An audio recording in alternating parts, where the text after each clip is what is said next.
O Dünya. Abdori Doktor Muhammad Al-Arifi. Tercüme qılğıcı Muhammad Barat. Nəşr qılğıcı Saciya İslam Tədqiqat Mərkəzi. Muharriri Doktor Abdul Aziz Rahmetullah A9. Korrektori Abduli Abliz Muhammad Barat. Layihəligücü A Aqhon. Namai əmalni tarqıtış.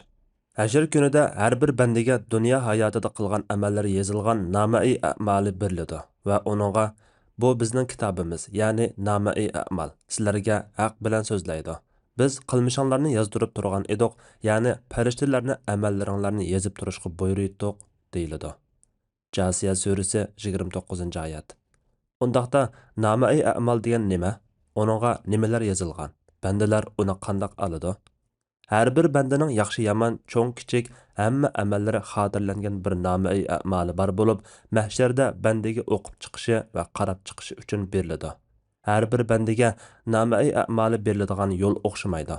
Mo'mindan bak oson hisob elinib bo'lingandan keyin namai a'mali oldi tarafidan o'ng qo'liga beriladi va oilasining yoniga xushal holda qaytadi. Ammo asi gunohkor va munofiqlarga bo'lsa, orqa tarafidan so'l qo'liga beriladi. Bu vaqtda ularning har biri vaydat deb to'laydi. Bandalar amallaridan so'rilib bo'lingandan keyin namai a'mali tarqitiladi. Namai a'malni tarqitish deganning ma'nosi amal daftarlarini echish va qo'lga elish deganlik bo'ladi. Bu vaqtda Alloh taolo namai a'mallar echilgan chaqda degan. Takvir surasi 10-oyat. Har bir insonga sahifasiga yozilgan yaxshi yomon amallariga qarata jazo va mukofot beriladi. Bu vaqtda Alloh taolo aytadi: Hər bir insanның əməlini onun boynuğa esib qoyumuz. Yəni, insanның qılğan hər qandaq əməli xuddi boyunçaq boynudan ayrılmağandək, onundan hərgiz ayrılmaydı. Şununğa yarışa cəza berildi. Qiyamət günü onun namai əmalını körüstümüz. O, onu oçuq körüdü. Onunğa namai əmalını oqıqın. Bugün özünge, yəni bu qılmışlarınğa özün guvah boluşun yeterlikdir deyildi. Sıra suresi 13-14 ayetler. Demek, her bir insan özünün kitabını özü okup çıkıp, o kitabının neticesini ve özünün qaytıp barar cayını bilip yetidi. Namai a'mali o'ng qo'liga beriladiganlar. Bu turdagi insonlardan bak oson hisob olindi va azobdan qutulgan, xushal bo'lgan holda ahliga qaytadi. Bu chaqda uningdan qo'rqinch yo'qaydi. Qalbi shodlanadi va insonlar orasida beshini egiz ko'taradi. Bu vaqtda Alloh taolo aytadi: Namai a'mali o'ng qo'liga berilgan odam xushalliqdan bu mening namai a'malimni elib o'qib beqinglar. Men hisobotimga muloqot bo'ldiganligimga muqarrar ishongan edim deydi. U ko'ngillik turmushda bo'ladi. Esil jannatda bo'ladi. Uning mevalari o'ri turgandimi, o'ltirgandimi, yotgandimi qo'lini so'zibla alolaydigan darajada yaqin bo'ladi. Ularga o'tgangi kunlarda, ya'ni dunyodagi chaqlarda yaxshi amallarni qilganliklarinlar uchun xushal-xuram yanglar, ichinglar deyiladi. Haqqa surasi 19-oyatdan 24-oyatlargacha. Namai a'mali orqa tarafidan so'l qo'liga beriladiganlar. U ömrünü behuda ishlar bilan zoya qilgan, oxiratda ziyon tortadigan, qiyinchiliklar har tarafdan qo'rshaydigan va xaloyiqlar orasida yuzi qardab xar bo'ladigan halok bo'lg'uchi fojir insondir. Bu vaqtda Alloh taolo aytganki, namai a'mali so'l qo'liga berilgan odam aytadiki, menga namai a'malim berilmagan bo'lsa-chi, hisobimning nima bo'lganligini bilmasam edim. Dunyoda o'limim hayotimni oxiratda qayta tirilmas qilib oxirlashtirishchi. Mening mal-mulkim menga hech narsaga asqatmadi. Mening huquqim qo'limdan ketdi. Haqqa surasi 25-oyatdan 29-oyatlargacha. Namai a'mali orqa tarafidan berilgan odam voy deb to'laydi. Ya'ni o'limni arzu qiladi, do'zaxga kiradi. Inshiqoq surasi 10-oyatdan 12-oyatlargacha. Nabiy sallallohu alayhi va sallam u kundagi mu'minning ahvolini sifatlab deganki, Andan yaxshilik namai a'mali uning qo'liga beriladi. Kafirlar bilan munofiqlarga keladigan bo'lsak, guvohchilar ularga bular Parvardigori haqida yolg'on so'zlaganlardir deydi. Rastla Allohning lanti zolimlarga bo'ladi. Ya'ni Alloh zolimlarni rahmatidan yiroq qiladi deydi. Hud surasi 18-oyat. Adolat. Bu bizning kitobimiz, ya'ni namai a'mal sizlarga haq bilan so'zlaydi. Biz qilmishinglarni yozdirib turgan edik. Ya'ni farishtalarni amallaringlarni yozib turishga buyurdik. Jasiya surasi 29-oyat. Ko'rsatish va hisob olish. Bandalar namai amallarni elib bo'lgandan keyin amallarni ko'rsatish, hisob elish, amallarni tarozida tortish, pilsiratdan o'tish, jannat va do'zax andin ko'rsatish boshlanadi. Undaqda ko'rsatish degan nima? Ko'rsatildigani nimalar? Ko'rsatish jarayonida bandaning holi qandoq bo'ladi? Ko'rsatish, al-arud ning ikki ma'nosi bor. Birinchi, maxluqotlarning hammasining Parvardigorining huzuriga chiqishi. Bu ko'rsatishda amallardan hisob elish bo'lmaydi. Bu faqat mutlaq podshoh bo'lmish Allohning oldida bir to'xtashdir. Ya'ni ins, jinlar va hayvonotlar hammasi Allohning oldiga Alloh ularni tunji qatam yaratganidekla keltiriladi. Allohga ularning hech bir ishi maxfiy qolgan emasdir. Bu vaqtda Alloh taolo aytganki, bu kunda sizlar Allohga hisob berish uchun ko'rsatilsizlar. Sizlar hech qanday bir sirni yushirib qololmaysizlar. Haqqa surasi 18-oyat. Va yana ular ya'ni jimi xaloyiq sap-sap bo'lishib Parvardigoringga ko'rsatiladi. Kofirlarga sizlar bizning oldimizga sizlarni dastlabda qandoq yaratgan bo'lsak, shu holatda molsiz, bolasiz, yalang'och keldinglar.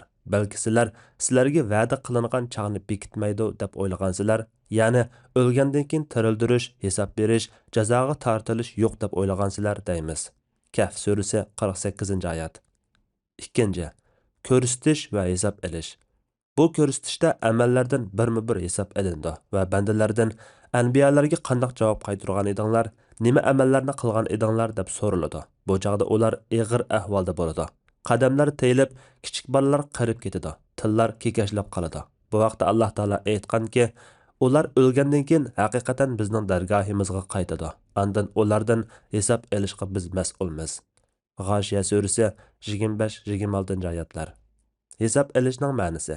Hisob sanash va statistika qilish deganlikdir. Qiyomat kuni Allohning bandalardan hisob elishi Allohning odilligining jumlasidan bo'lg'achqa, yaxshi amal qilgan va Allohga yaqinlashgan banda Allohga osiylik qilgan banda bilan barobar bo'lmaydi. Ularning hammasining amallari birma-bir yozib qo'yilgandir. Oxiratda hisob elishning turlari. İnsanlar amallaridan hisob elinishning yo'lida har turlik bo'ladi. Ularning ichida hisob elinmasdilla jannatga kirib ketadiganlarmi, nihoyat yengil hisob elinganlarmi, qattiq hisob elinganlarmi bor. Masalan, ularning ichida bir turlik insonlar borki, ular hisob elinmasdilla jannatga kirib ketadi. Ular 70 ming kishi bo'lib, Nabiy sallallohu alayhi va sallamning ummatining ichidagi iymon, taqvodorlik, sabr qilish va jihad qilishlarda tanlangan kishilardir. Nabiy sallallohu alayhi va sallam dediki, mavsumda menga barliq ummatlar ko'rsatilibdi, men ummatimni ko'rdim. Ularning tuzlanlik va tog'larni liq qoplagan ko'pligi va taq turqi meni zo'qlantirdi. Alloh menga, ey Muhammad, rozi bo'ldingmi dedi men. Shundaq ey Rabbim dedim. Menga yana taqa ular bilan billa 70 ming odam jannatga hisobsiz kiradi. Ular jahiliyatdagidek dam soldirmaydigan, qushlardan shumpal olmaydigan, dog'lanib davolanmaydigan, Rabbiga tavakkul qildiganlardir dedi. Ukasha Allohning meni shulardan qilishiga duo qilsalar deganida Nabiy sallallohu alayhi va sallam, ey Alloh, uni shularning qatoridan qilgan dedi. Andin yana bir kishimi o'rnidan turib, menimi Allohning shulardan qilishiga duo qilsalar dedi. Nabiy sallallohu alayhi va sallam, Ukasha bu ishda sening oldinga o'tib ketdi dedi. Bu 70 ming kishi amallardan hisob elinmaydigan, boshqalardan elingandek inchik hisob elinmaydiganlardir. Allohdan bizni ularning qatoridan qilishini so'raymiz. Amin. Ularning ichida yana shunday kishilar borki, Alloh taolo amallardan hisob oladi, lekin inchika birma-bir hisob olmasdan bek oson hisob oladi. Ularga amallar shunday bir ko'rsatiladi-da, andin Alloh taolo ularning gunohlarini kechirim qilib etadi. Nabiy sallallohu alayhi va sallam dediki, haqiqatan Alloh taolo qiyomat kuni mu'minni o'ziga yaqin qilib, uni qanot ostiga ilib, gunohni yo'gab, paloni gunohni bilamsan, po'qini gunohni bilamsan deb so'raydi. Banda ha bilaman ey Rabbim deydi. Shunda qilib Alloh bandini gunohlariga iqror qildirib, banda amda halok bo'ldim deb turganda, Alloh uni dunyodagi chag'ini yo'gab oshkorlamagan edi. Bugun bo'lsa, uni mag'firat qilib etaman deydi. Andin yaxshilik nomi a'moli uning qo'liga beriladi. Banda Alloh taolaning uningdan oson hisob elishiga duo qilib, ey Alloh, mendan oson hisob olgin deb tilishi sunnat. Müminlarning anasi Aisha radhiyallohu anha dediki, men Nabiy sallallohu alayhi va sallamning ba'zi namozida ey Alloh, mendan oson hisob olgin deganligini angladim. Rasululloh namozini o'qib bo'lib qaytganda, ey Allohning payg'ambari, oson hisob elish degan nima deb so'rasam, Rasululloh u bo'lsa-mu, Alloh uning nomai a'mal daftariga bir qarab qo'yibla, andan uni abu qilib etishidir. ey Ayşe, o chaqda kimdan inchik hisob elinib qolsa halok bo'ladi. Mo'minga yetgan hamma narsaga, hatto uninga kirib ketgan tikan chaqliq narsagami Alloh uning bilan uning xatoliqlarini kafarat qilib etadi dedi. Allohdan bizdan yengil hisob olishni, bizga aposi va hilmi bilan muomala qilishini so'raymiz. Amin. Ularning ichida yana nima uchun namozga sal qariding, zakotni qandoq ado qilding, nima uchun ota-onani qaqshatding, nima uchun bandalarning haqlarini ado qilmading deb amallardan birma-bir inchik hisob olinadigan va qattiq ayblanadigan kishilar bor. Bu xil hisob olishda banda azoblanadi, iztirob chekadi va qattiq qo'rqadi. Ayşe radhiyallohu anha rivoyat qildiki, Rasululloh sallallohu alayhi vasallam qandoq odam hisob olinsa halok bo'lmay qolmaydi dedi. Men, ey Rasululloh, Alloh taolo kimki nomi a'moli o'ng tarafidan berilsa, pat arada oson hisob olindi degan emasmi desam, bu faqat amallarni ko'rsatishdir. Kimki hisob olindigan azoblanmay qolmaydi dedi. Bu yerda maqsad qilingan azob do'zaxda azoblanish emas, balki u bandaning qo'rqish, izdirob chekish, xatoliklarga va yomon amallarga qarash natijasida xor bo'lish bilan azoblanishidir. Ularning ichida yana gunohlarning ko'p va buyuk bo'lganligi yoki davomli gunoh ishlarni qilganligi va oshkora qilganligi yoki niyatlarning buzuq bo'lganligi va riyo bilan amal qilganligi sababidan bak uzun va qiyin hisob elinadigan kishilar bor. Nabi sallallohu alayhi vasallam deganki, qiyomat kuni tunji bo'lib hukm qilinadigan kishi shahid bo'lgan kishidir. U Allohning dargohiga keltirilib, Alloh uninga dunyoda bergan ne'matlarni eslatadi. Umi eslaydi. Alloh u ne'matlarni nima qilding deydi. U sening yo'lingda urushib shahid bo'ldim deydi. Alloh yolg'on aytding. Sen botir adilish uchun urushding va atalding deydi. Andan u Allohning amri bo'yicha yuzi bilan so'rilib do'zaxga tashlanadi. Andan ilm o'rgatgan va Qur'on o'qigan kishi keltiriladi. Alloh uningga bergan ne'matini tunutadi. U tunuydi. Alloh u ne'matlarni nima qilding deydi. U ilm o'rgandim va o'rgatdim. Sening roziliqing uchun Qur'on o'qidim deydi. Alloh yolg'on aytding. Sen boshqalar meni olim desin deb o'rganding. Qur'onni qori desin deb o'qiding. Ham shundoq deyilding deydi. Andan u Allohning amri bo'yicha yuzi bilan so'rilib do'zaxga tashlanadi. Andan Alloh turli mol-mulklarni berib, davlatman qilgan kishi keltiriladi. Alloh uningga bergan ne'matini eslatadi. Umi e'tirof qiladi. Alloh u ne'matlarni nima qilding deydi. U kishi sening roziliqing uchun sen sarf qilinishni yaxshi ko'rdiganligi yo'llarning hammasiga sarf qildim deydi. Alloh yolg'on aytding. Sen kishilar saxiy desin deb sarf qilding deydi. Andan u Allohning amri bo'yicha yuzi bilan so'rilib do'zaxga tashlanadi. Mo'minlarning hammasidan hisob elinadi. Alloh taolo bir bo'lik mo'minlardan hisob olmaydi. Nabi sallallohu alayhi vasallam mening ummatimdan 70 ming kishi jannatga hisobsizlik kirib ketadi. Ular jahiliyatda salgandek dam solmaydigan, qushlardan shumpal olmaydigan, Rabbiga tavakkul qildiganlardir degan. Yana bir rivoyatda 70 mingning har bir mingi bilan 70 ming kirgiziladi degan. Bandalardan hisob elishning qoidalari. Qiyomat kuni xaloyiqlar tunja qatim yaratilgandek yalang oyoq, yalang'och va xatni qilinmagan holda qo'rqinchli maydonda mutlaq podshoh bo'lmish Allohning oldiga yig'iladi. Bu baq qo'rqinchli maydondir. Bu yerda asi gunohkorlarning ko'zlari chakchiyib, haddidan oshganlarning qalblari titrab ketadi. Mutakabbirlar xor bo'ladi va zolimlar qattiq cho'chiydi. Ularning ko'zlari bir nuqtaga qadalib qoladi va qalblari qattiq iztirob chekadi. Bu vaqtda Alloh taolo aytganki, zolimlarning qilmishlaridan Allohni bexabar deb o'ylamagan. Alloh ularni jazolashni shu kunning dahshatidan ko'zlar chaqchiyib qoladigan kungacha, ya'ni qiyomat kunigacha kechiktiradi. Bu kunda ular boshlarini ko'tarib olg'a qarab chapadi, ko'zlari ijilib qoladi. Tang'irqaganlikdan dillari aql idrokdan xoli bo'lib qoladi. İbrahim surasi 42-43 oyatlar. Shundaq ularning ko'zlari chaqchiyib, dillari aql idrokdan xoli bo'lib, dillar bo'g'izlarga kaplashib qoladi. Bu nima degan qo'rqinchli kun? Bu vaqtda Alloh taolo aytadi: ularni qiyomat kunidan ogohlantirgan. O chaqda dillar qo'rqinchning qattiqligidan bo'g'izlarga qaplashib oladi. G'ofir surasi 18-oyat. Ya'ni gap qila olmaydi, sukut qiladi. Zaminmi boshqa bir zaminga almashidi. Tog'lar to'zib, osmonlar ochilib, yulduzlar to'kilib ketadi. Dengizlar o't bo'lib yanadi. Quyoshning nuri o'chadi. Ulug' farishtalarmi cho'chiydi va anbiyalarga ular bilan ummatlari orasida hukm chiqarilishga vaqt belgilanadi. Hamma qiyomat kunining so'tidan iborat cho'ng so'tida turdi. Bu so'tda dillar bo'g'izlarga qaplashib oladi. Quyosh maxluqotlarga yaqin qilindi va ularning holi mutlaq podshoh bo'lmish Alloh jalla jalaluhuning oldida qiyin bo'ladi. Bu shundoq sotki, uningga ashaddiy husumatchimi, guvohchilarmi qatnashidi. Amal daftarlari tarqitilib, o'zirlar rad qilinib, dillar titrab, tillar iqror qiladi.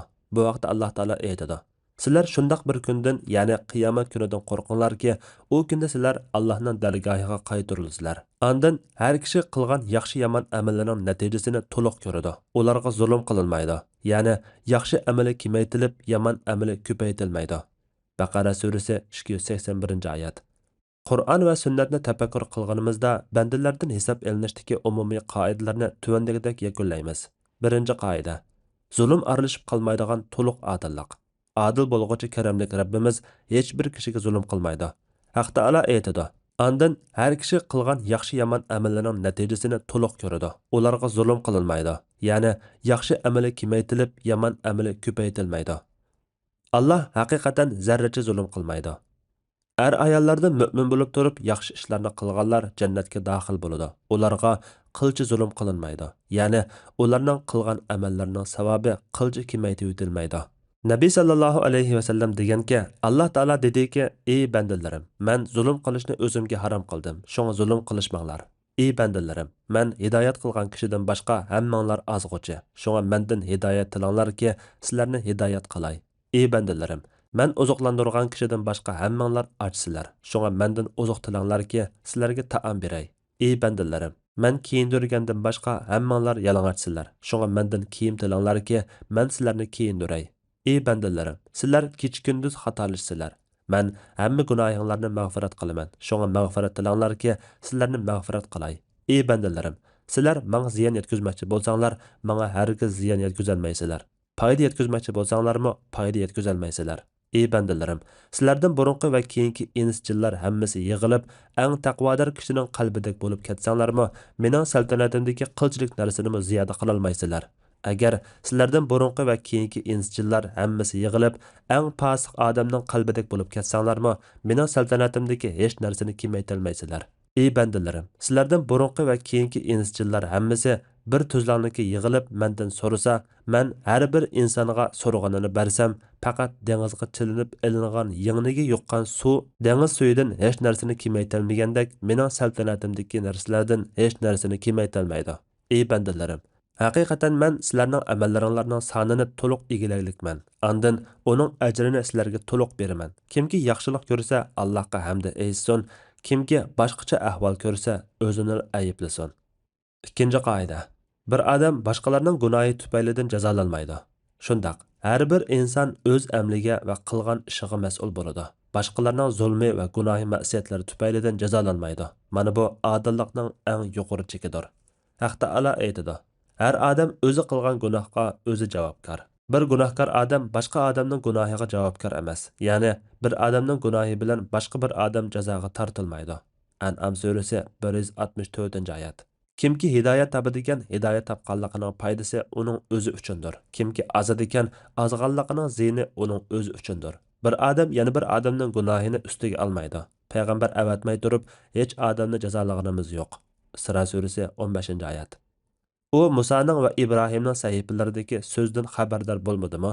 Ibrohim vafodor kishi edi. Bir gunohkor odam yana birovning gunohini ko'tarmaydi. Ya'ni birov boshqa birovning gunohi tufaylidan jazoga tortilmaydi.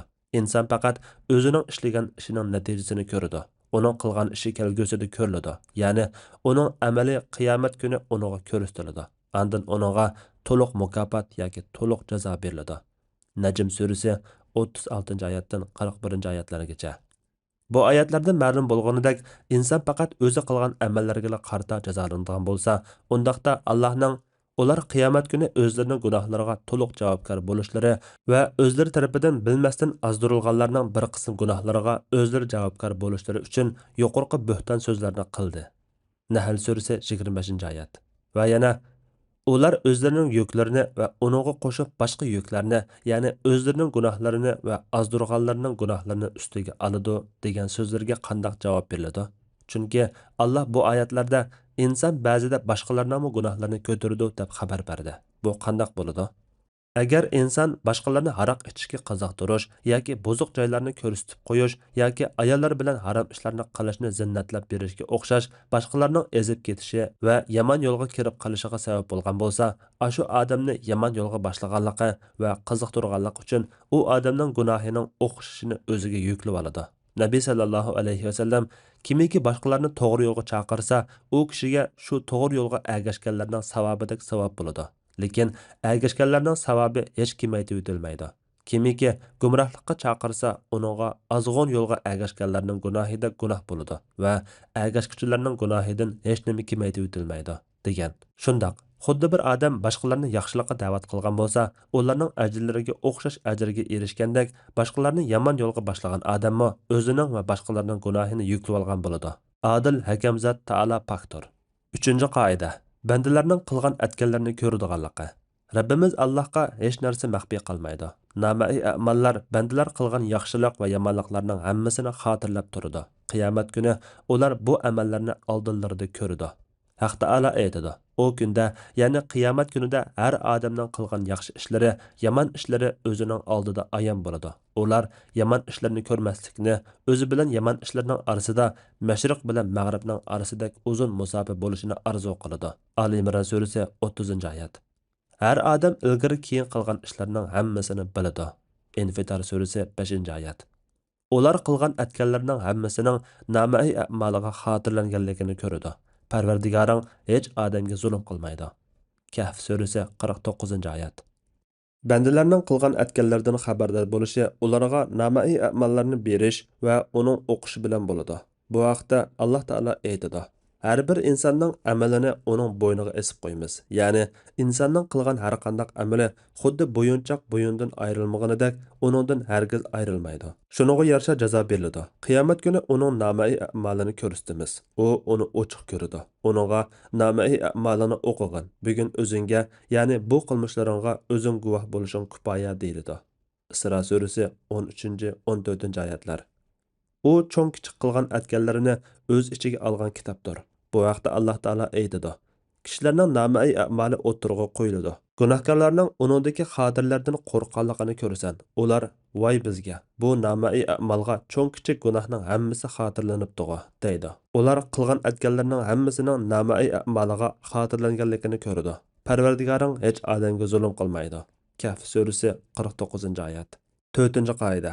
Qilmishlarning emas, yaxshi amallarning savobining hasilab berildiganligi. Marhamatlik podshoh bo'lmish Allohning rahmatining g'azbining oldiga o'tib ketganligi, aposining azoblashiga g'olib keldiganligi va bandalarning gunohlarini kechirib o'tishining u zotga jazolashdan suyumli ekanligi ihsonining fazl marhamatining jumlasidandir. Shuning uchun u zot bandasining amallariga xushal bo'ladi va hasilab ajr beradi. Qilmishlarini yomon ko'radi, lekin aslab gunoh yozmaydi, balki ba'zida uni kechirib o'tadi. Bu haqda Alloh taolo aytganki: "Allohga qarzi hasana bersanglar, ya'ni mamnuniyat bilan sadaqa bersanglar, Alloh sizlarga uning savobini hasilab beradi, sizlarga mag'firat qiladi." Tag'obun surasi 17-oyat. Bir amalga eng oz bo'lganda 10 hassa ajr beriladi. Bu haqda Alloh taolo: "Bir yaxshilik qilgan odam 10 hassa ortiq savobga ega bo'ladi" degan. Ammo bir qilmishqa uning yomonligiga barobarli jazo beriladi. Bu vaqtda Alloh taolo bir yomonlik qilgan odamga faqat uning yomonligiga barobarli jazo beriladi. Ularga zulm qilinmaydi. An'am surasi 160-oyat. Nabiy sallallohu alayhi vasallam Parvardigoridan rivoyat qilgan hadis qudusiyda deganki, haqiqatan Parvardigoringlar mehribondir. Kimki bir yaxshilik qilishni niyat qilib, uni qilmagan bo'lsa, uningga bir yaxshilik yoziladi. Uni qilsa, 10 hasidan 700 hassigacha va uningdan ko'proq yoziladi. Kimki bir yomonlikni niyat qilib, uni qilmagan bo'lsa, uningga bir yaxshilik yoziladi. Uni qilsa, uningga bir yomonlik yoziladi. Yoki Alloh taolo uni o'chirib etadi. Alloh taolaning tarafida faqat halokatga loyiq odamlar halok bo'ladi. Ya'ni aytdiki, Alloh azza va jalla aytadiki, kimki bir yaxshilikni qilsa, uningga 10 hassi yoziladi. Ya'ni uningdan ortiq ko'paytib beraman. Kimki bir yomonlik qilsa, faqat uning jazosi uningga o'xshash bir yomonlikdir. Yoki mag'firat qilib etaman. Kimki zimin to'shqidek xatoliklarni qilib, andin oldimga men hech narsani sherik keltirmagan holatda kelsa, men uning oldiga zimin to'shqidek mag'firat bilan kelaman. Kimki menga bir g'arich yaqinlashsa, men uningga bir gaz yaqinlashaman. Kimki menga bir gaz yaqinlashsa, men uningga bir g'ulach yaqinlashaman. Kimki menga mengib kelsa, men uningga yugurib kelaman. Bir amalning 700 hassagacha va uningdami ko'proq hassalanishi Alloh taolaning fazl marhamatining jumlasidandir. Haq taolo aytadi: Allohning yo'lida pul milini sarf qilganlarning sarf qilgan narsasi yerga terilib, 7 bashaq chiqargan, har boshqada 100 dan tutgan bir donga o'xshaydi. Allah xalagan bandasiga hassalab savob beradi. Allohning marhamati cheklik emas, kengdir. Allah mal sarf qilguvchining niyatini bilguchidir. Baqara surasi 261-oyat. 5-qoida. Guvohchilarni turg'izish. Qiyomat kunidagi hisob olish va jazo mukofot berish sudida guvohchilar bo'lib, bu guvohchilar dunyoda banda bilan har doim birga edi. Halbuki banda bu guvohchilarning uni har doim ko'zitib turganligiga diqqat qilmaydi. Bandani muhofazat qilib turg'uvchi farishtalar, amallarni yezib turg'uvchi farishtalar va bandaning badanidagi a'zolari, bularning hammasi qiyomat kuni bandaning foydasiga yoki ziyniga guvohlik beradi. Shundaq, agar banda yaxshi amal qilgan bo'lsa, bu guvohchilar uning foydasiga, agar yomon qilmish qilgan bo'lsa, uning ziyniga guvohlik beradi. Haq taolo aytadi: Sen qaysi holatda bo'lmagan, Qur'ondan qaysi narsani o'qimagan, sizlar qaysi bir ishni qilmanglar, uning bilan bo'layotgan vaqtinglarda hamon biz sizlarni ko'zitib turamiz. Osmon zamindagi zarra chog'liq narsa va uningdan kichik va cho'ng narsa bo'lsin, hech qaysi Allohning bilishidan chetda qolmaydi. Ularning hammasi lahu mahfuzda xotirlangandir. Yunus surasi 41-oyat. Allah haqiqatan hamma narsani bayqab turg'uchidir. Nisa surasi 33-oyat. Allah Taala anbiyalardan va xalqan maxluqotlardan bandalarga guvohchilarni avatadi. Allah Taala anbiyalarning o'z qavmlariga guvohlik berdiganlik haqida dediki, biz har bir ummatdan bir guvohchini keltirgan va ey Muhammad, seni bularga, ya'ni ummating ichidagi iymonsizlarga va gunohkorlarga guvohchi qilib keltirgan chig'imizda ularning holi qandoq bo'ldi? Nisa surasi 41-oyat. Biz har ummatdan ularning amallariga guvohlik beradigan bir guvohchi, ya'ni payg'ambarni chiqaramiz. Pakitinglarni keltiringlar deymiz. Qasas surasi 75-oyat. Har inson mahsharga keladi. Uning bilan uni mahsharga haydaguvchi va uning amaliga guvoh bo'lguvchi ikki farishta birga keladi. Qaf surasi 21-oyat. Guvohlik beradiganlarning qatoridan yana zamin ustida qilingan ishlarga guvohlik beradi. Bu vaqtda Alloh taolo aytganki, bu kunda zamin o'zining xabarlarini, ya'ni uning ustida ishlangan yaxshi-yomon ishlarni ma'lum qiladi. Zalzala surasi 4-oyat. Kecha va kunduzmi o'zida qilingan ishlarga guvohlik beradi. Mal dunyomi egisining uni nadin topganligi va nalarga ishlatganligiga guvohlik beradi. Farishtalarmi bandalarga qilgan ishlarga guvohlik beradi. Banda qilgan ishlardan birarini inkor qilib qolsa, qiyomat kuni ba'zi bandalar daftarlariga xotirlangan ishlarni inkor qiladi va uni qilmagan edim deb o'ylaydi. Agar banda bu inkorida ching turib, uningga qarshi guvohlik bergan guvohchilarni yolg'onga chiqarsa, Alloh uning og'zini pechatlab, a'zolarini so'zlashga buyuradi. Shuning bilan a'zolari uning qilgan ishlarini birma-bir so'zlaydi. Bu nima degan qiyin holat? Qo'l, men haromni silgan edim deb so'zlaydi. Put, men harom ishlar uchun mang'an edim deb so'zlaydi. Quloq, men harom narsalarni anglagan edim deb so'zlaydi. Burun, teri va boshqa hamma a'zolar so'zlaydi. Ey Alloh, bizga marhamat qilgan va bizni satr qilgan. Haq taolo aytadi: Shu kunda ularning og'izlarini pechatlab etamiz. Ularning qilmishlarini qo'llari bizga so'zlab berdi. Putlari guvohlik berdi. Ya'ni har a'zo uningdan sodir bo'lgan ishni so'zlab berdi. Yasin surasi 65-oyat. Abu Musa al-Ash'ari radhiyallohu anhu dediki, qiyomat kuni kafir va munofiq hisob berish uchun chaqiriladi. Ondan Rabbi uningga qilgan amalini ko'rsatdi. U inkor qildi va ey Rabbim, sening izzating bilan qasamki, bu farishta menga men qilmagan ishni yezibdi deydi. Farishta, sen paloni amalni paloni vaqtda, paloni o'rinda qilmaganmiding deydi. U, yo'q ey Rabbim, sening izzating bilan qasamki, men u amalni qilmagan edim deydi. Shuning bilan uning og'zi pechatlanadi va a'zolari so'zlaydi. Ondan Abu Musa, shu kunda ularning og'izlarini pechatlab etamiz. Ularning qilmishlarini qo'llari bizga so'zlab berdi, putlari guvohlik berdi, ya'ni har a'zo uningdan sodir bo'lgan ishni so'zlab berdi degan oyatni o'qidi. Nabiy sallallohu alayhi vasallam dediki, banda, ey Rabbim, meni zulmdan qutuldirmaganmiding deydi. Alloh shundoq deydi. Banda, Undaqda men o'zimga faqat o'zimdan bo'lgan bir guvohchilik kuchga ega qilaman deydi. Alloh, bugun sana qarshi guvohchi bo'lishqa o'zing va kiromin katibin farishtalar yetarlikdir deydi. Andan uning og'zi pechatlanib, a'zolariga so'zlanglar deyiladi. Shuning bilan a'zolari uning qilgan atganlarini so'zlaydi. Andan u gap qilish uchun o'z mayliga qo'yib beriladi va a'zolariga Allohning rahmatidan yiroq bo'lgaysizlar. Men sizlarni do'zaxdan qovdashga tirishayotgandim-g'o deydi. Haq Taala aytadi. Ular do'zaxga kelganda, ularning quloqlari, ko'zlari va terilari ularning qilmishlari haqida guvohlik berdi. Fussilat surasi 20-oyat. Bandalar so'raladigan ishlar. Alloh taolo ularni to'xtatib qo'yinglar, chunki ular jimi so'zlari va ishlaridan savol so'roq qilindi degan oyatida aytgandek, bandalar qilgan atganlaridan, niyatlaridan va so'zlaridan so'raladi. Oyat va hadislarda bandalar so'raladigan ishlar tuvandagidek kelgan. Birinchi, gunohlarning eng cho'ngi bo'lmish Allohga sherik keltirish. Allohning dargohida eng cho'ng gunoh Allohning o'xshishi bor deyishdir. Sherik keltirish gunohini Alloh taolo mengu mag'firat qilmaydi. Bu vaqtda Alloh taolo aytadi: Allah haqiqatan Allohga sherik keltirish gunohini mag'firat qilmaydi. Xohlagan odamning uningdan boshqa gunohini mag'firat qiladi. Kimki Allohga sherik keltiradigan cho'ng gunoh qilgan bo'ladi. Nisa surasi 48-oyat. U kunda ibodat qilingan ma'budlar o'zlariga ibodat qilgan insonlardan ado juda bo'ladi va Alloh taolo mushriklarni mundoq silkiydi. Ularga sizlar ilgari Allohni qo'yib cho'qingan narsalar qayerda? Ular sizlarga yordam bera olamdi yo o'zlariga yordam bera olamdi deyiladi. Shuara surasi 92-93-oyat. U kunda Alloh ularga nido qilib, sizlar gumon qilgan mening sheriklarim qayerda deydi. Qasas surasi 74-oyat. Butlarga yoki qabrlarga yaqinlashish uchun mal bo'g'izlagan insonlarga o'xshash Allohning g'ayri uchun mal bo'g'izlagan insonlarmi so'roqqa tortiladi. Bu vaqtda Alloh taolo aytganki, ular biz o'zlariga bergan mol-mulkdan bilimsiz butlarga nasiba qoldirdi.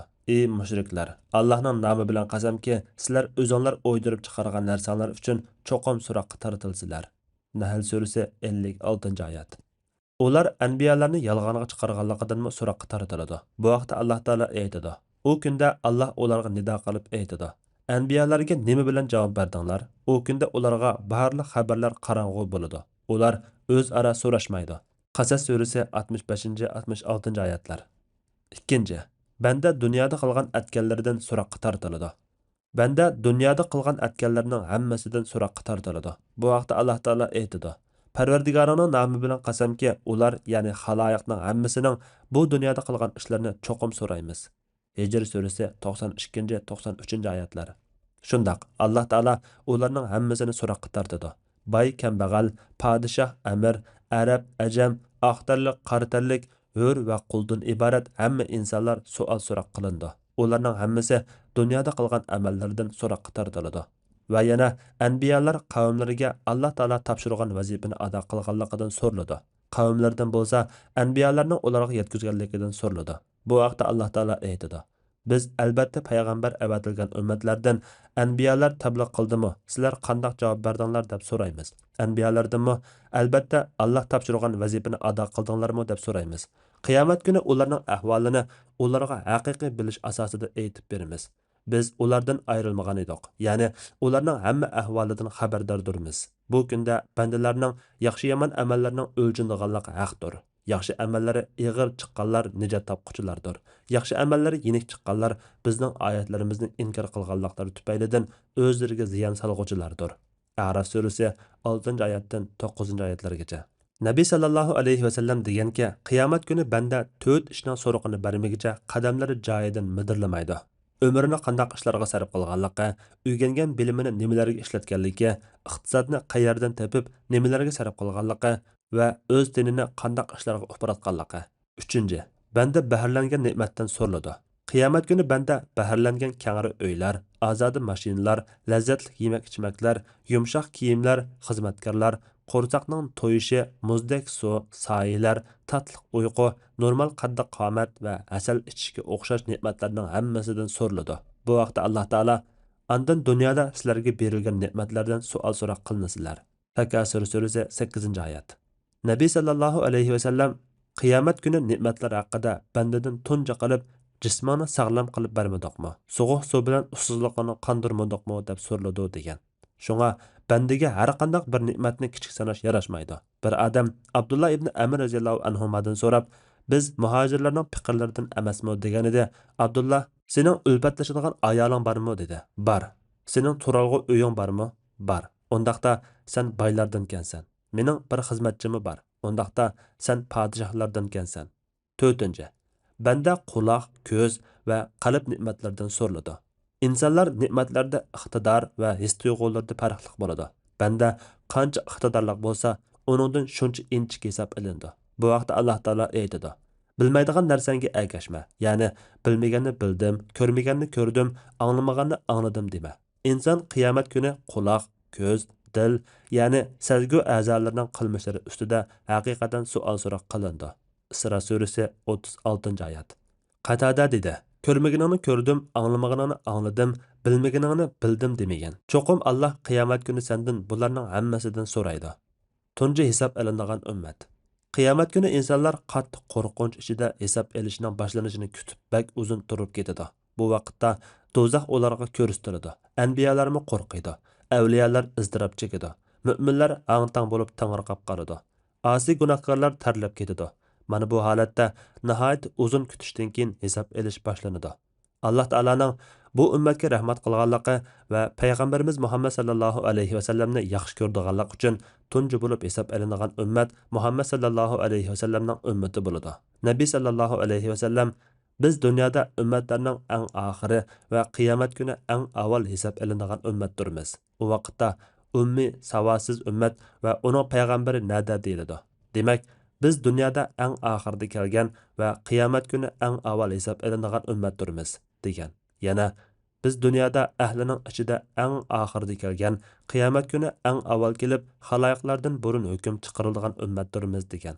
İnsanlar orasida tunji bo'lib hukm chiqariladigan qilmish, nahaq qon to'kish eng og'ir gunohdir. Afsuski, bu zamonda ishlatish oson bo'lgan turli qotillik qurollari ko'payib ketganligi uchun ba'zi insonlar aldirang'uliq va sal qarash tufaylidan nahaq qon to'kish hodisalari ko'payib ketdi. Nabiy sallallohu alayhi va sallam bu ahvollarni qiyomatning alomatlarining qatoridan sanab, harj ko'payib ketganga qadar qiyomat bo'lmaydi degan. Ashoblar harj degan nima deb so'raganda, u zot qatl qilish degan. Qonlarning haqqi hurmati bak cho'ng bo'lganligi uchun Nabiy sallallohu alayhi va sallam bu vaqtda qiyomat kuni kishilar orasida eng uzun hukm qilindigani qon davosidir degan. Yana deganki, bir odam yana bir odamning qo'lidan tutqunish kelib, "Ey Rabbim, bu meni o'ldirgan edi" deydi. Alloh uningga "Uni nima uchun o'ldirgan eding?" deydi. Qotil "Butun izzatning sana mansub, kalimaning ustun bo'lish uchun o'ldirgan edim" deydi. Alloh "Butun izzat haqiqatan menga mansubdir" deydi. Bir odam yana bir odamning qo'lidan tutqunish kelib, "Bu meni o'ldirgan edi" deydi. Alloh uningga "Uni nima uchun o'ldirgan eding" deydi. Qotil "Butun izzatning paloni podshoh yoki qo'mondonga mansub bo'lish uchun o'ldirgan edim" deydi. Alloh "Izzat hargizmi paloniga mansub emas" deydi. Shuning bilan qotil uning o'ldirilguchining gunohini o'ziga yuklab oladi. Shundoq bo'lgan ekan, nahaq qon to'kishdan hazar aylash, jidal majralardan yiroq turish, ochiqlanganda o'zini tutib olish va Allohdan salomatlik va ofiyat so'rash bandaga vojib bo'ladi. Ayirish va hukm chiqarish kunida bandalarning holi. İnsanlar hashr qilinadigan, ular orasida hukm chiqariladigan, haq-nahaq ayriladigan va Alloh taolo tarafdan nido qilinadigan bu kun bek uzun va mushaqqatli kundir. Alloh taolo osonlik bergan kishilar buning sirtida. İnsanlar bu kunda turli ahvollarda bo'ladi. Gunohkorlar qattiq cho'chib ketadigan dahshatli maydonda, maxluqotlar hammadan kuchli Allohga ko'rsatilgan vaqtda insonlar bir-biridan ado-judo bo'ladi va har bir inson o'zining nasabini va urug' tuqqanlarini unutib qoladi. Bu vaqtda Alloh taolo aytadi: Sur chalingan kunda ularning orasidagi tuqqanchilik mavjud bo'lmay qoladi. Bir-birining ahvolini so'rashmaydi. Mu'minun surasi 101-oyat. Ikki kishining o'rtasidagi do'stlik va muhabbat har qancha kuchli va yuqori bo'lsa-mu, qiyomat kuni bu ikkisi bir-biridan ado-judo bo'ladi va har biri o'zim deydi. Bu vaqtda Alloh taolo har odam o'z holi bilan bo'lib qolganlik uchun do'stidan ko'rib turib hol so'ramaydi degan. Ma'arij surasi 10-oyat. Balki inson o'z oila jamoatidan, do'stlaridan, qarindoshlaridan va hamrohlaridan qochadi. Hamma narsa mutlaq podshoh Alloh uchun bo'ysunadi. Bu vaqtda Alloh taolo gunohkorlar maxluqotni idora qilib turg'uchi mangu hayot Allohga egiladi.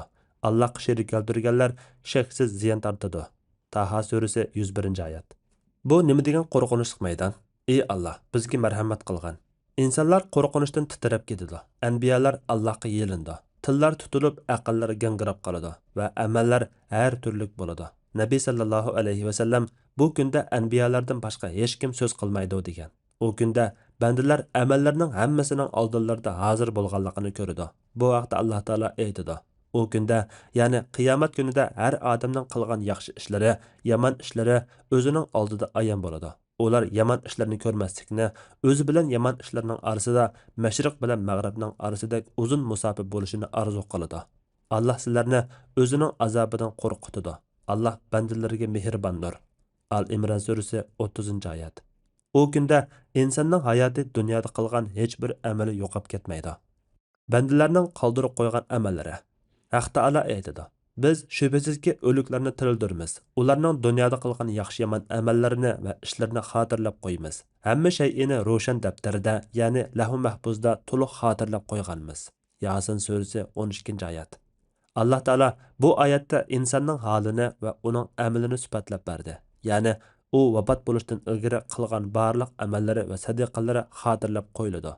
Shundaq, u kunda hisob bak inchki bo'ladi. İnsan ölüp ketishdan ilgari qilgan barliq amallari va sadiqa jariyalari hammasi uning oldida hozir bo'ladi. Kimki biror Qur'onni vaqf qilib qo'ygan bo'lsa, yoki quduq qo'lab qo'ygan bo'lsa, yoki o'stan yasab qo'ygan bo'lsa, yoki biror yetimga ega bo'lgan bo'lsa, yoki manfaatli biror ilmni qoldirib qo'ygan bo'lsa, yoki biror balani yaxshi tarbiyalab qo'ygan bo'lsa, bu amallarning hammasi u kishi vafot bo'lib ketgandan keyinmi savobi davomli yetib turadi. Shuningdek, kimki haroq do'gini, tansixona, buzuqchiliklarni tarqatadigan sun'iy hamroh qonini yoki nachar kitoblarga o'xshash harom narsalarni qoldirib vafot bo'lib ketgan bo'lsa, bu ishlarning gunohi u o'lib ketgandan keyinmi yetib turdi va qiyomat kuni bu amallarni oldida ko'rdi. Bu vaqtda Alloh taolo aytganki, bu kunda insonga cho'ng bo'lsin, kichik bo'lsin, yaxshilik bo'lsin, yomonlik bo'lsin, ilgari oxir qilgan amallar uqtiriladi. Balki inson o'ziga, ya'ni qilgan yomon ishlariga o'zi guvohdir. U o'zini aqlash uchun qancha o'zir aytgan taqdirdami o'zirsi qabul qilinmaydi. Qiyomat surasi 13-oyatdan 15-oyatlargacha. İnsan bu dunyoda o'tkazgan bir gunoh ma'siyatni har qancha kichik sanagan bo'lsa-mu, qiyomat kuni u gunohni bak cho'ng his qiladi. Nabiy sallallohu alayhi va sallam kichik saniladigan gunohlardan yiroq turinglar. Haqiqatan kichik saniladigan gunohlarning misoli shundoq bir qavmning misoliga o'xshashki, ular bir vodining ichiga tushdi. Bir kishi bir tal shox, yana bir kishi bir tal shox olib keldi. Shundoq qilib, toki ular ninini pishirolgidek darajada shox yig'di. Haqiqatan kichik saniladigan gunohlar bilan uni qilgan kishi jazolanib qolsa, uni halok qilib etadi degan. Qiyomat kuni haqlarni ado qilishning turlari. Haq deganimiz inson boshqalar uchun ado qilish talab qilinadigan majburiyatdir. Alloh taolo insonlar uchun o'ziga qarata ado qiladigan va bir-biriga qarata ado qiladigan nurg'un haqlarni bekitdi va bu haqlarga sal qarasa hisob oldiganligi bilan ogohlantirdi. Alloh taolaning haqlari. Alloh taolaning bandalar ustidagi haqqi bo'lsa, bandalarning Allohga hech narsani sherik keltirmay ibodat qilishi, namozni ado qilishi, zakot berishi va boshqa ibodatlarni to'liq ado qilishidir. İnsanlardan tunji so'riladigan ish nimaga ibodat qildinglar? Anbiyalarga nima deb javob berdinglar degandan iboratdir. Alloh taolaning bandalarning ustidagi haqlarining jumlasidan yana bandalarning Alloh taolo buyurgan ibodatlarni to'liq ado qilishidir. İbadatlarning ichida bandadan tunji bo'lib hisob olinadigan bo'lsa namozdir. Nabiy sallallohu alayhi va sallam dediki, qiyomat kuni bandaning eng avval hisob olinadigan amali namozdir. Agar namoz joyida bo'lsa, u banda najot topadi. Agar joyida bo'lmasa, u banda umidini uzadi va ziyon tortadi. Agar uning farz namozlaridan bir oz kam bo'lib qolsa, Alloh taolo bandaning nafl namozlari bormikan qaranglar deydi. Uning bilan kam bo'lib qolgan farz namozlari to'liqlanadi. Andan uning boshqa amallarimi bu shaklda bo'ladi. Nabiy sallallohu alayhi va sallam yana aytdiki, qiyomat kuni insonlarning amallaridan tunji bo'lib hisob olinadigan namozdir.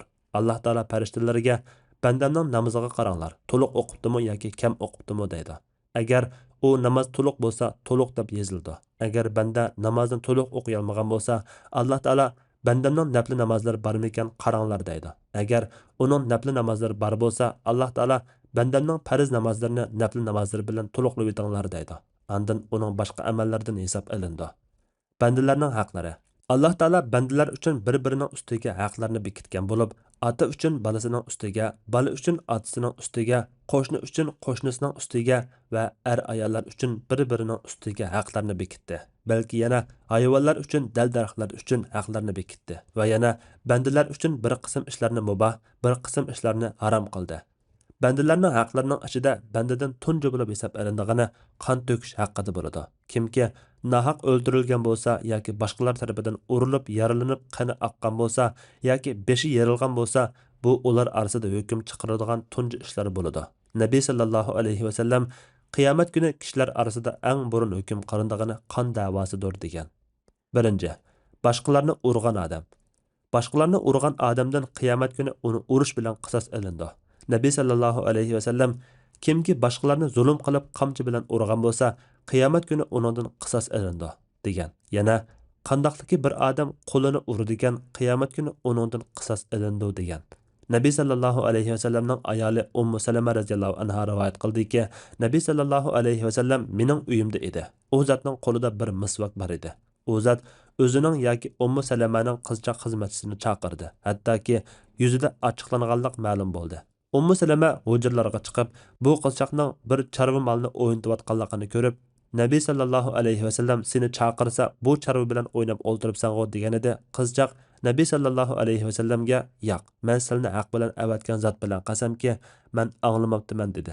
Shuning bilan Nabiy sallallohu alayhi va sallam u qizga, "Agar qisosdan qo'rqmagan bo'lsam, seni bu misvak bilan urgan bo'lardim" dedi. Demak, Nabiy sallallohu alayhi va sallam muqarrab nabiy turib, qisosdan bu holatda qo'rqqan ekan, boshqa insonlar taqimi qo'rqishi kerak. Ikkinchi, qarzdor. İnsanlarning bir-birining ustidagi haqlari hargiz zoya bo'lib ketmaydi. Balki Alloh taolo har bir haq egasiga, garchi uning haqqi ozgina narsa bo'lsa-mu, haqqini elib beradi. Nabiy sallallohu alayhi va sallam deganki, kimdiki birovga qarta til haqorat yoki shuningdek biror zulm qilgan ahvol bo'lsa, uni biror tilla yoki biror tangi pulmi bo'lmaydigan kunga qoldirmay, bugunla uning roziligini elib olsin. Bo'lmasa, uning yaxshi amallaridan qilgan zulmiga loyiq elinadi. Agar uning yaxshi amallari bo'lmasa, mazlumning gunohlaridan ilinib uningga yuklanadi. Demak, qaytiradigan qarzi bo'lib, uni qaytirib bermay o'lib ketgan qarzdordan qiyomat kuni haq egalari haqqini uning yaxshi amallaridan oladi. Payg'ambar sallallohu alayhi va sallam kimki bo'ynida 1 dinar yoki 1 dirham qarzi bor holatda o'lib ketsa, qiyomat kuni uning yaxshiliklaridan ado qilindi. U yerda dinarmi, dirhammi yo'qdir degan. 3. Boshqalarga tuhmat qilgan kishi.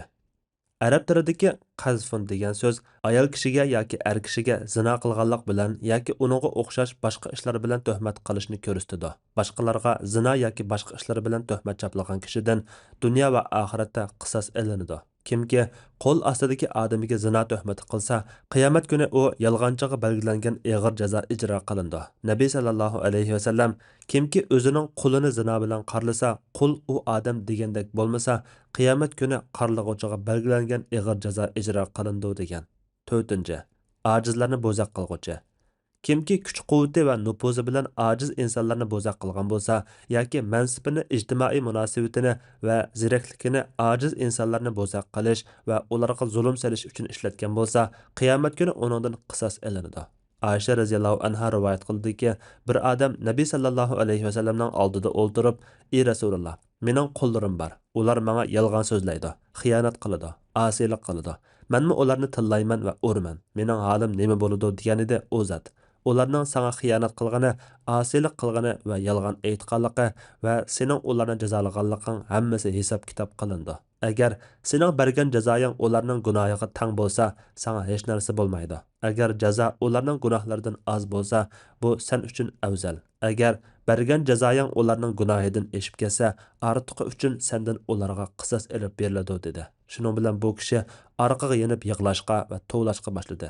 Nabiy sallallohu alayhi va sallam uningga, "Sen Alloh taolaning kitobidagi qiyomat kuni adolat tarozilarini o'rnatamiz. Hech odamga qilchi uvol qilinmaydi. Ya'ni yaxshi odamning yaxshiligi kamaytirib yutilmaydi, yomon odamning yomonligi oshirib yutilmaydi. Agar uning qichaqchaqlik amali bo'lsa-mu, uni hozir qilamiz. Bandalarning amallaridan hisob olishga biz yetarlikmiz" degan oyatni o'qimadingmi degan edi u kishi. "Alloh bilan qasamki, ey Rasululloh, hem o'zim hem ular uchun ulardan ayrilishdan boshqa yaxshi bir yo'l o'ylab yetolmadim. Sizlarni guvoh qilmanki, ularning hammasi azobdir" dedi. Zulm qilishning oqibati mushundoq bo'lgan ekan, biz zulm qilishdan qo'rqishimiz, hazar aylishimiz va uningdan yiroq turishimiz kerak. Nabiy sallallohu alayhi vasallam zulm qiyomat kuni qatma-qat zulmatdir degan. Qiyomat kuni bandadan qanday qisos elinadi? Bir kishida boshqalarning haqlari bo'lsa, haq egalari haqlarining miqdori bo'yicha uning yaxshiliklaridan oladi. Agar uning amallari bo'lmasa yoki amallari tugab ketsa, haq egalarining gunohlaridan ilinib, u kishiga yuklanadi. Nabiy sallallohu alayhi vasallam kimdiki birovga qarta til haqorat yoki shuningdek biror zulm qilgan ahvol bo'lsa, uni biror tilla yoki biror tangi pulmi bo'lmaydigan qiyomat kuniga qoldirmay, bugunla uning roziligini olib olsin. Bo'lmasa uning yaxshi amallaridan qilgan zulmiga loyiq ilinadi. Agar uning yaxshi amallari bo'lmasa, mazlumning gunohlaridan ilinib uningga yuklanadi degan. Hayvonlarning haqlari. Allah Ta'alaның adilligi va maxluqotlar orasidagi hikmatning inchik bo'lganligining jumlasidan insonlar uchun bir-birining haqlarini elib berib qolmasdan, hayvonlar uchunmi bir-birining qisoslarini elib beradi. Nabiy sallallohu alayhi va sallam qiyomat kuni haqlar cho'qim o'z egalariga qaytarilmay qolmaydi. Hattoki munguzli qo'ydan munguzsiz qo'yning haqqi elib beriladi degan. Balki yana insonlar bilan hayvonlar orasidami hukm chiqariladi. Kimki dunyoda biror hayvoniga aziyat bergan bo'lsa, qiyomat kuni shuningga qarata hukm chiqariladi va jazolanadi. Nabiy sallallohu alayhi va sallam bir ayol bir mushukni o'lgich qamab qo'yganlik uchun do'zaxda azoblangan. Sulab qo'ygandan keyin ya uninga yemak suv bermagan, ya yerdagi hasharotlarni yeyish uchun qo'yib etmagan degan. Mana bu adolatning eng yuqori pallasidir. Shaksizki, Allah Taala bandalar orasidagi husumatlarni ayiradi. Mazlumga, zolimga qarshi yordam berdi va o'g'irlangan kishi uchun o'g'irdan haqqini olib berish, ojiz inson uchun kuchli insondan haqqini olib berish orqali har bir haq egasiga uning haqqini olib berdi. Qiyomat mahkamasidagi guvohchilar.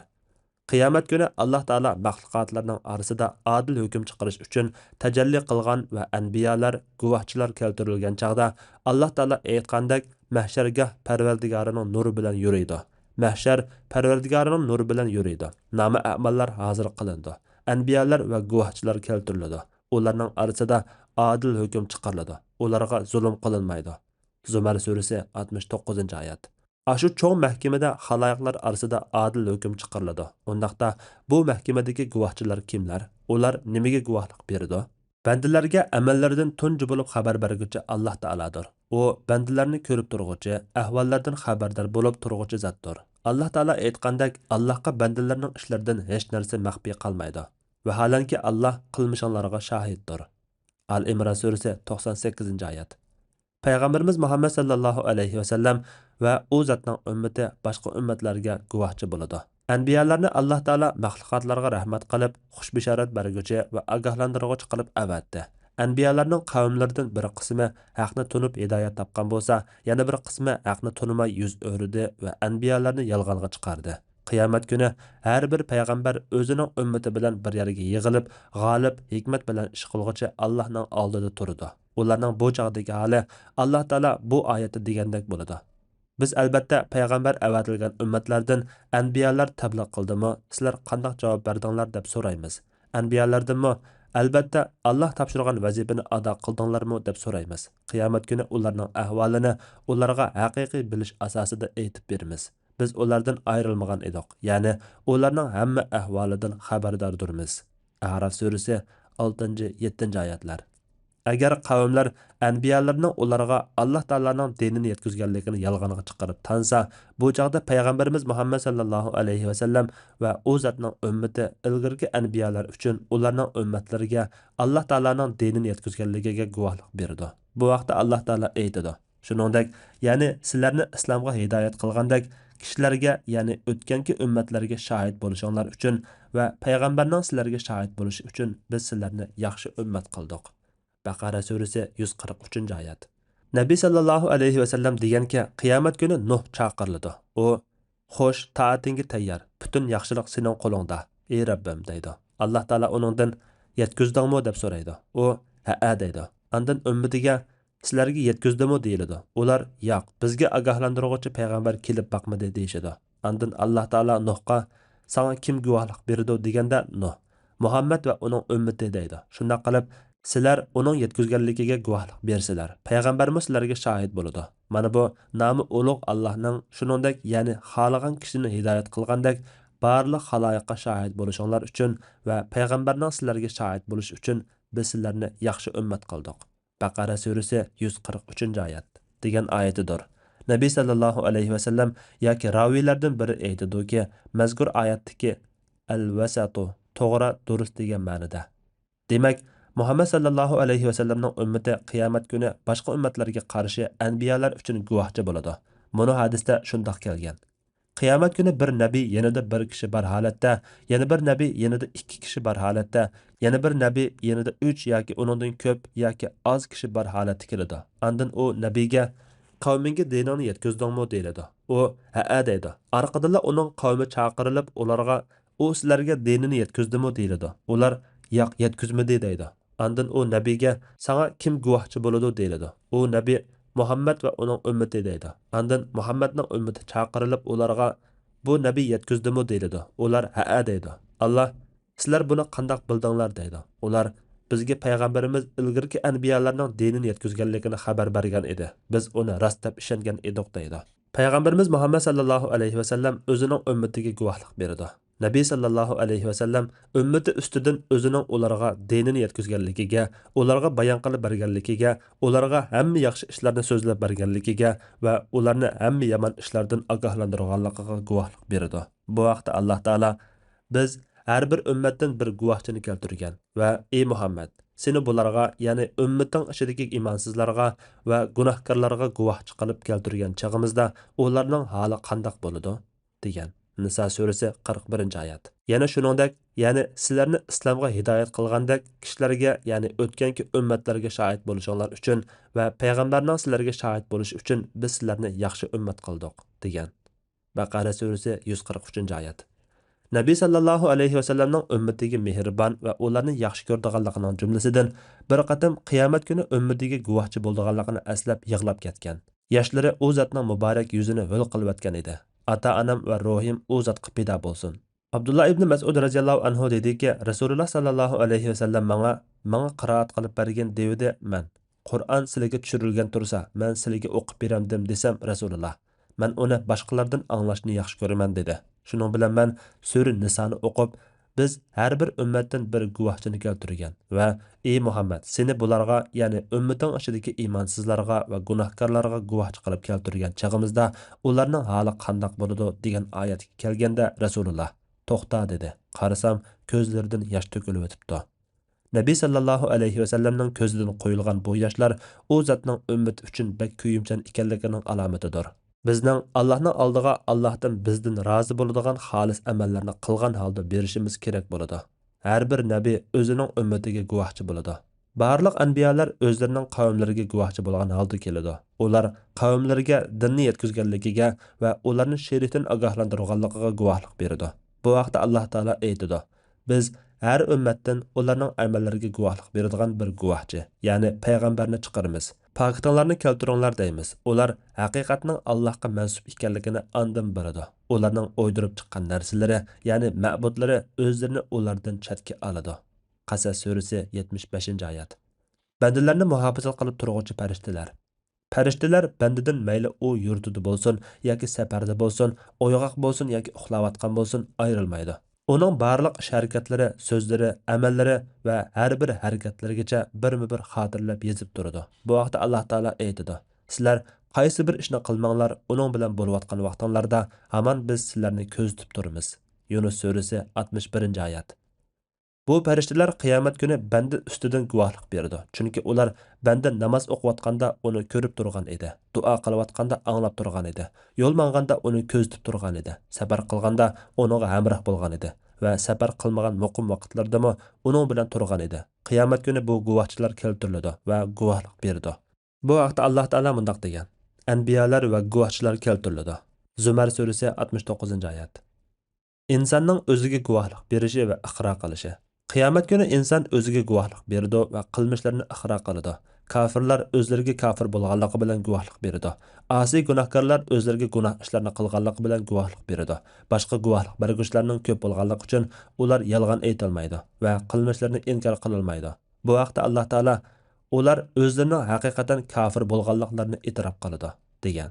An'am surasi 130-oyat. Zaminning guvohligi. Ziminmi bandalar uning ustida qilgan ishlariga guvohlik beradi. Namoz o'quvchining o'qigan namoziga, sadiqa qilg'uchining qilgan sadiqasiga, Allohni aslab yig'lag'uchining yoshlariga va mujohidning har bir qadamiga guvohlik beradi. Va yana zina qilg'uchining zina qilganligiga, o'g'irlik qilg'uchining o'g'irlik qilganligiga va qotillik qilg'uchining jinoyatiga guvohlik beradi. Banda bu guvohchilarning oldida qandoqmi o'zini yushira olsin? Haq taolo aytadi. Bu kunda zimin o'zining xabarlarini, ya'ni uning ustida ishlangan yaxshi-yomon ishlarni ma'lum qiladi. Uning ma'lum qilishi Parvardigorining uni shundoq qilishga amr qilganligidandir. Zalzala surasi 4-5 oyatlar. Abu Hurayra radhiyallohu anhu dedi. Payg'ambar sallallohu alayhi va sallam bu kunda zimin o'zining xabarlarini, ya'ni uning ustida ishlangan yaxshi-yomon ishlarni ma'lum qiladi degan oyatni o'qidi va uning xabarlari nima bilamsizlar deganida biz Allah va uning rasuli obdan bilguchidir desak, u zot uning xabarlari uning har bir er va ayol bandiga o'zining ustida qilgan ishlariga bu banda paloni kuni mundaq ishlarni qilgan edi deb guvohlik berishidir. Mana bu uning xabarlaridir dedi. Yana Nabiy sallallohu alayhi va sallam mundaq degan: Zimindan paqas bo'linglar, chunki u sizlarning onanglardir. Ya'ni sizlar uningdan yaratilgan. Haqiqatan qaysi bir kishi uning ustida biror yaxshilik yoki yomonlik qilganli bo'lsa, u cho'qim hammasini xabar qiladi. Madamiki banda qiyomat kuni qilgan amallarning hammini bilib turadigan Allohga uchrashadiganligini bilsa, qandoqmi gunoh ma'siyat qilishga jur'at qiladi? Bandaning a'zolarining guvohlik beradiganligi, bandaning ko'radigan ko'zi, anglaydigan quloqi, tutadigan qo'li va mangadigan puti va uningdan boshqa badanidagi a'zolarning hammasi uning ustiga guvohlik beradi.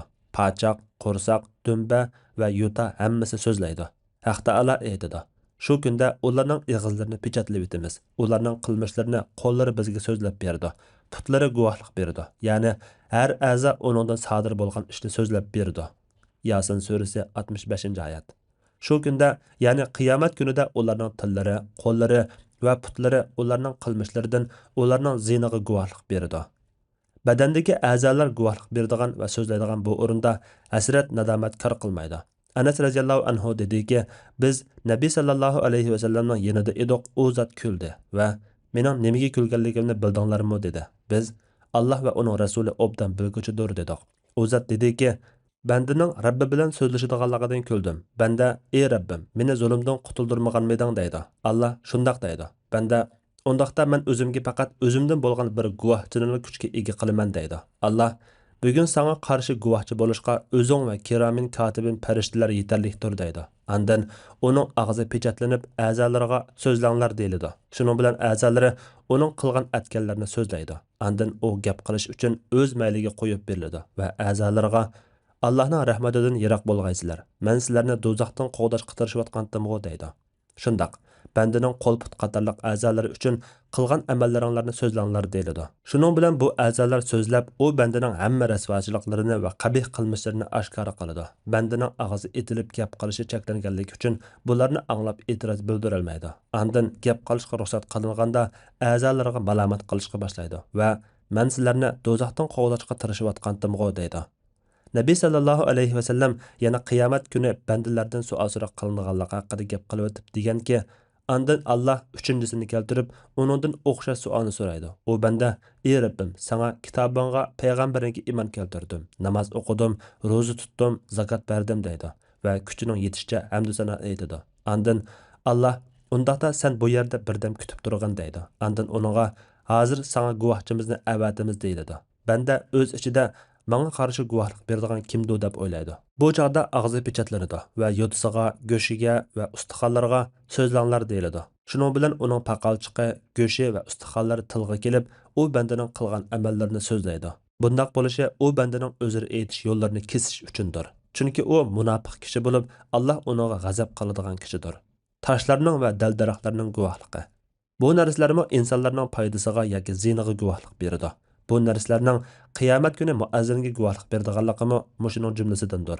Bu azanning fazilati bo'lib, azanni anglagan insijan, dal-daraxt va toshlar hammasi qiyomat kuni muazzinga guvohlik beradi. Nabiy sallallohu alayhi va sallam azan aytquchining ovozini anglagan jin, inson va har qanday narsa qiyomat kuni uningga guvohlik beradi degan. Pichirlash. Sizlardan hisob elinishdan ilgari o'zinglardan hisob olinglar. Ziyninglarga tortilinishdan ilgari amallaringlarni tarozida tortinglar va Allohning dargohidagi cho'ng ko'rsatish uchun tayyorlaninglar. Doktor Muhammad al-Arifi, Sajiya Islom tadqiqot markazi.